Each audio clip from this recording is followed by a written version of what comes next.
খারাপ সময় কাটিয়ে উঠবে কিভাবে? মাঝে মাঝে খারাপ সময় আসবে তো আসবেই। কখনো কখনো বিনা নোটিশেই আসবে। সকালে ঘুম থেকে উঠে দেখবেন কত কিই বদলে গেছে। যে মানুষটার সাথে আগামীকাল বসে গল্প করছেন, হেসে কথা বলছেন, হয়তোবা সেই মানুষটা আপনাকে সব জায়গা থেকে ব্লক করে দিছে। হতে পারে কদিন আগে যে মানুষটার সাথে জীবন কাটানোর পরিকল্পনা করেছিলেন, সে মানুষটা হয়তোবা অন্য কারোর সাথে বিয়ে ঠিক করার পরিকল্পনা করছে। তোমাকে ছাড়া বাঁচবো না বলে যে কথা দিয়েছিল, সে তোমাকে ছেড়ে দিব্যি অন্য একজনকার সংসার গুছিয়ে ফেলেছে। হ্যাঁ, দুম করেই বদলে যাবে সবকিছু। জীবন এমনই, মাঝে মধ্যে সারপ্রাইজ দেবে।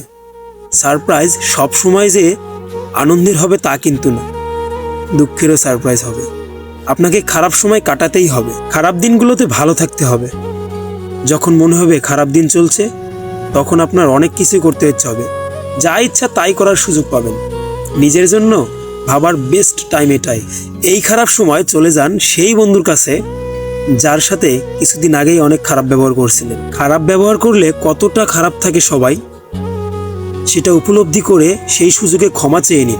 একটাই অনুরোধ, কেন করছেন এগুলো নিজেকে জিজ্ঞেস করবেন না কখনো।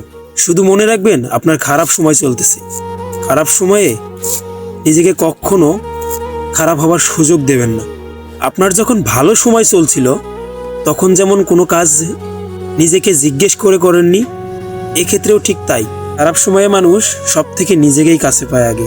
তখন মনের কথা সে সব শুনে। সময় আপনাকে কি খারাপ করবে? খারাপকে সরিয়ে সময়কে ভালো করে নিন। সময় নষ্ট করবেন তো সময় আপনাকে নষ্ট করে দেবে।